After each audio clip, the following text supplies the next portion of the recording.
Hello বন্ধুরা, দিয়া আর পারুলের cooking চ্যানেলে তোমাদের সবাইকে স্বাগত জানাই। তোমরা সবাই কেমন আছো? আমি তো খুব ভালো আছি, আশা করি তোমরাও খুব ভালো আছো। আজকে আমি তোমাদের কাছে নতুন একটা ব্লগ নিয়ে চলে এসেছি। আজকে আমি চলে যাচ্ছি আমার মাসির বাড়িতে। অনেক দিন হয়ে গেছে যে কোথাও ঘুরতেও বেরানো হয়নি, আর মাসির বাড়িও যাওয়া হয়নি। দিদিও অনেকবার করে বলছিল আসার জন্য, তাই ভাবলাম যে মাসির বাড়ি একটু ঘুরে আসি।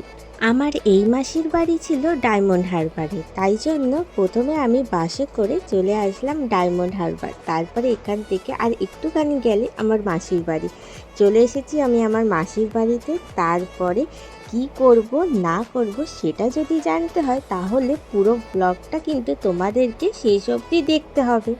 কোথাও একটা ঘুরতে যাব, একটা এক্সাইটমেন্টের ব্যাপার থাকে, তাই জন্য মাসির বাড়ি যাব এটাও একটা এক্সাইটমেন্ট। তাই জন্য আমি সকাল 9টার সময় তাড়াতাড়ি বেরিয়ে পড়েছিলাম আমার বাড়ি থেকে, আর এখানে 11টার মধ্যে পৌঁছে গিয়েছিলাম। তারপরে দুপুরবেলায় সবাই খেয়ে দিয়ে বিকালের দিকে রেডি হয়ে পৌঁছে যাব আমার মাসির বাড়ির এখানে কাছাকাছি একটা নদীর পাড় আছে, ডায়মন্ড হারবার নদীর পাড়।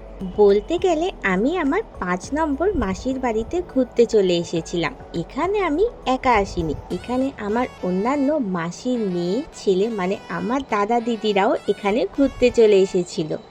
একসঙ্গে সবাই মিলে ঘুরতে আসলে খুব মজা হয়, তাই ওদেরকেও বললাম তোরাও চলে আয়, তাহলে খুব মজা হবে মাসির বাড়ি গিয়ে।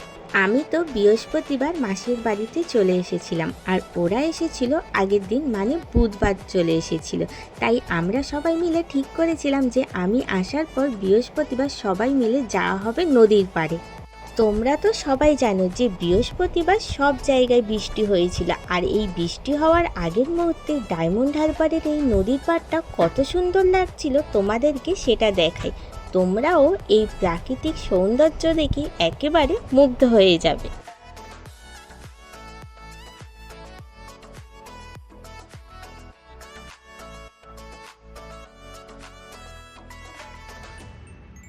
তারপরে এতটা জোরে বৃষ্টি চলে এসেছিল যে নদীর পাড়ে বেশিক্ষণ বসতেই পারলাম না। ওখান থেকে সোজা টোটো ধরে চলে আসলাম মাসির বাড়ির সামনে।